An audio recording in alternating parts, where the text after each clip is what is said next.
Hey everyone, it's Bee. Welcome back to Sew HoneyBea. Today I wanted to introduce a new series of videos called SOS, Solutions of Sewing. This video will show how I hem a garment using Flexi-Lace Hem Facing. Since this is a vintage technique, I'm going to be using my 1938 Sears Kenmore sewing machine. So let's get started.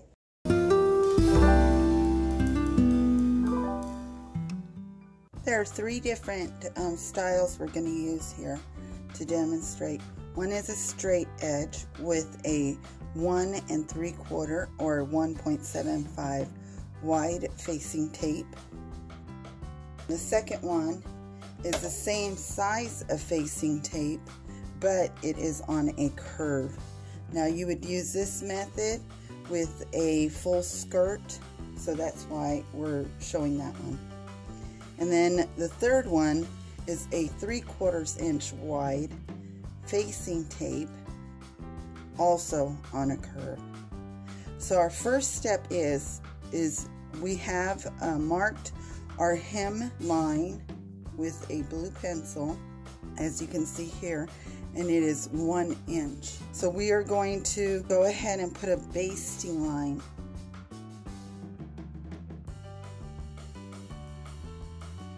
Okay, now you're going to do the same thing for these other two. Okay, you can see here that I've basted all three hem lines right at the hem. And I've done it with pink thread so that you can see it easily. Now we'll take it to the ironing board and press, and I'll be right back. Okay, now we've basted and pressed just inside the hem. So you can see from the right side there's no basting shown, but from the wrong side you can see the basting. You can choose to leave that basting line there if you want to. You can use it as a stay stitch. I just leave it in. Since you can't see it from the right side, there's no harm in leaving it in, so that's what I do.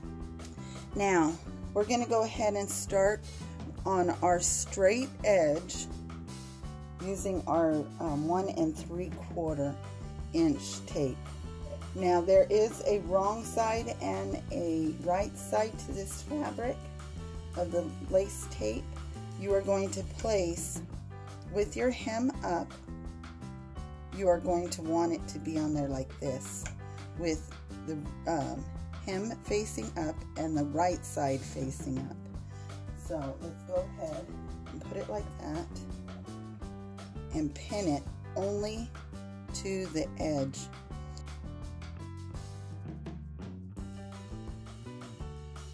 So I'm using the scalloped edge. You can see there's a scallop pattern, and right down the center of that scallop is a line, another in the lace. So go ahead and place a scallop right on the edge of the fabric and sew right down the center of that scalloped edge.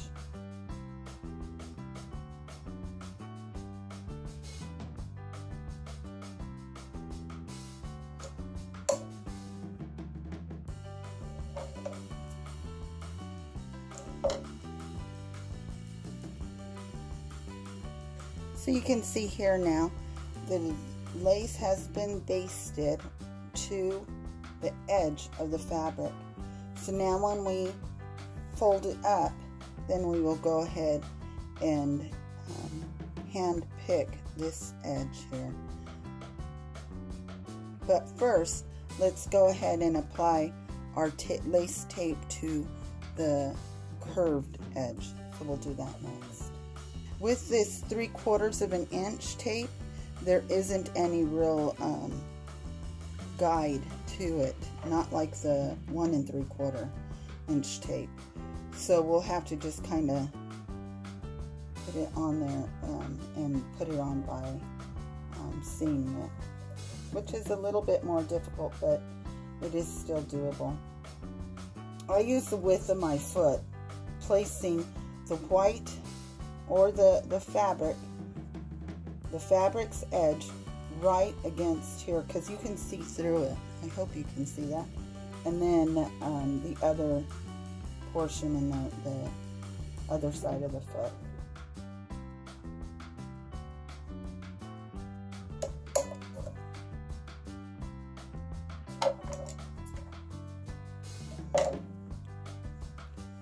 So you can see here, now we have this one sewn on. Now let's do this one here, using the same technique, the same method as we did with the straight edge, using the scallops and the center to guide as to where our machine will sew.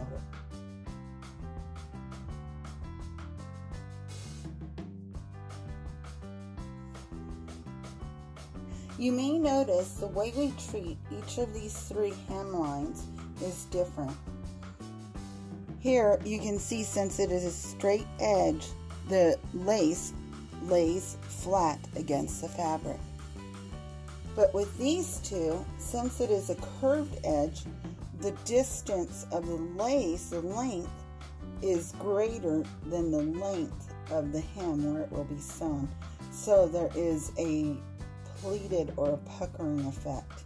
You can see that especially on the longer lace, because the greater the distance away from the hemline, the more of a gather you will have at the top.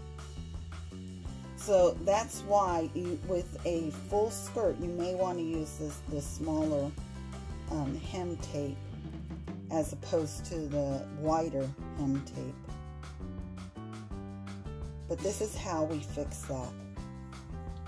You'll go ahead and you will run a basting line down the edge of the tape.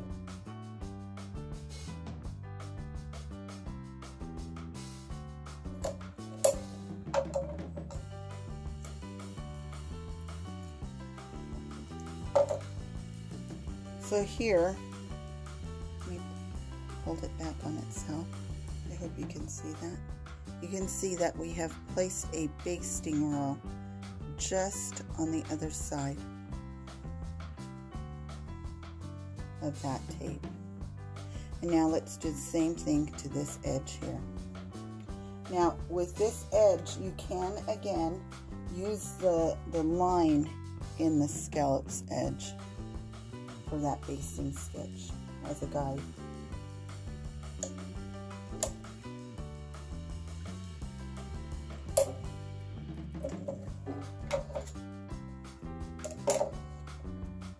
So here you can see that we went ahead and did a basting stitch on this one, and also a basting stitch on this one. So now let's do this one first.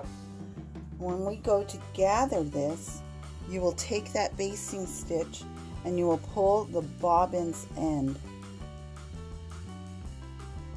You will pull the string and gather it up ever so slightly, just a tiniest bit, and then that will help that to lay flat. You can gather up the end on this side too. You just need just a tiny bit of gathers, and just like that.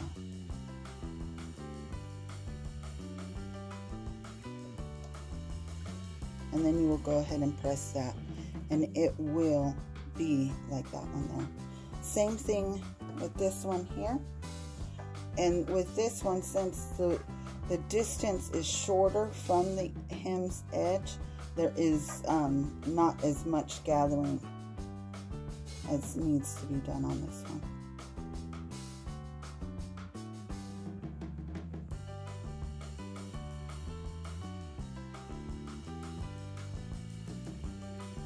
So you can see there. And if you run your hand against it, it will move those gathers where they need to be.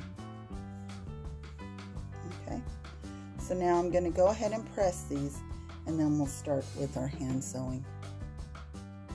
Now I'm going to sew this by hand using some green thread so that you will be able to see it easily, and using a standard hand sewing needle. So let's go ahead and cut off a piece of thread. Now, you don't need a really long piece of thread. You may think that it would be easier because you don't have to continue to thread your needle over and over again, but in the long run it can tangle.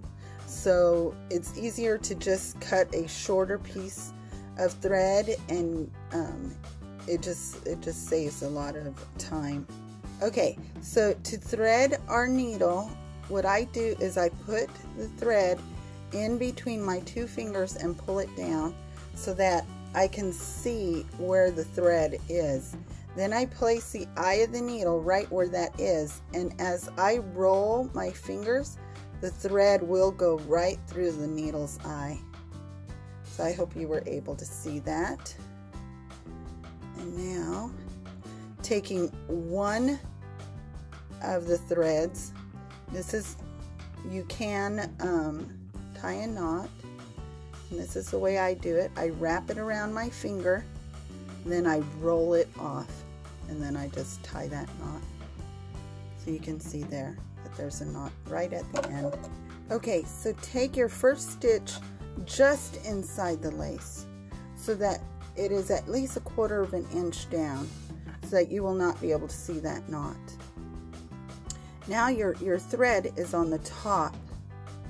You can see it's on the top here. So go back in and bring it to the top. And again, we're only sewing through the lace so far. What this does is it is burying that knot in the lace tape instead of having that knot show up here. So now we are on the lace's edge. Take a small, very, very small stitch. Can you see how small that stitch is? Inside your fabric, and just pull it, but don't pull it tight. And then go to the next scallop, and then take a stitch in your scallop. And then again, take the tiniest threads or stitch in your fabric. Then again, go to the next scallop. The reason why I like this hem tape is because my stitches are, the scallops tell you how far exactly your stitches should be automatically. And so on the other side, you don't have to worry about whether or not you are, your stitches are the same distance. So you can see, and just keep going all the way down, taking a stitch in the scallop and then the tiniest stitch in the fabric.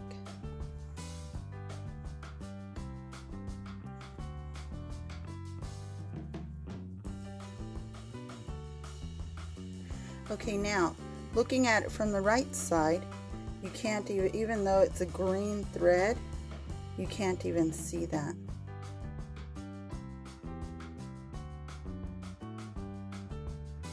So you just want to just make it really, really not too loose, but not too tight either.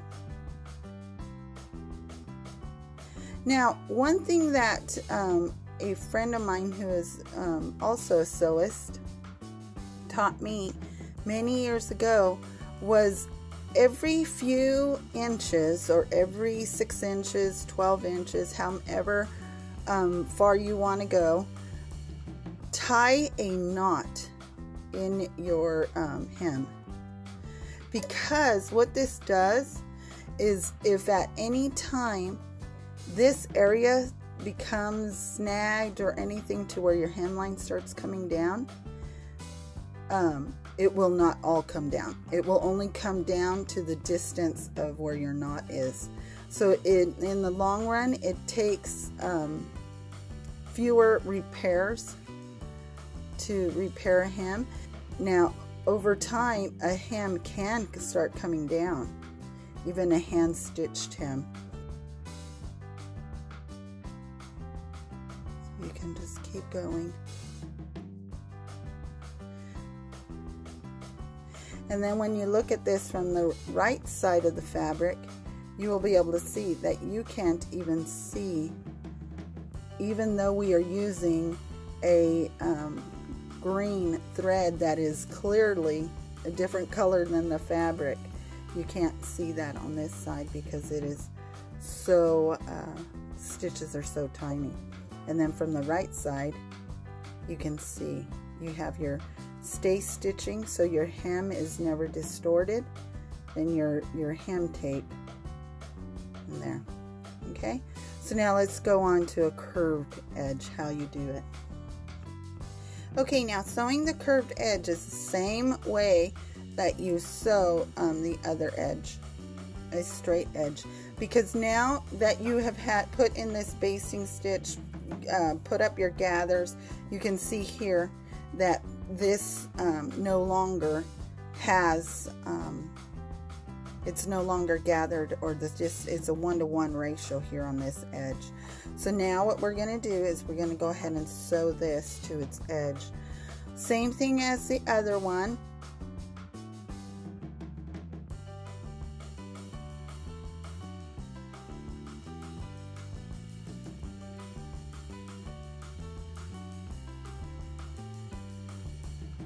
Okay, so now let's go on to our next one, the 3/4 inch. Okay, now you can see here that each of these, you can see I just did a small section here, but it's pretty much the same way.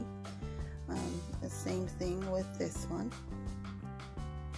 You can see that the hem stitching is right there, and the same thing with this one.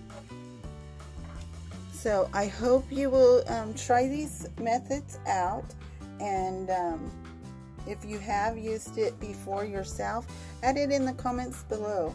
It'll inspire others to use these vintage techniques in their sewing also. So I hope this video was helpful, and if it helped you out any, give it a thumbs up, and don't forget to subscribe, and I will be adding more SOS videos in the near future. Okay, talk to you later. Bye.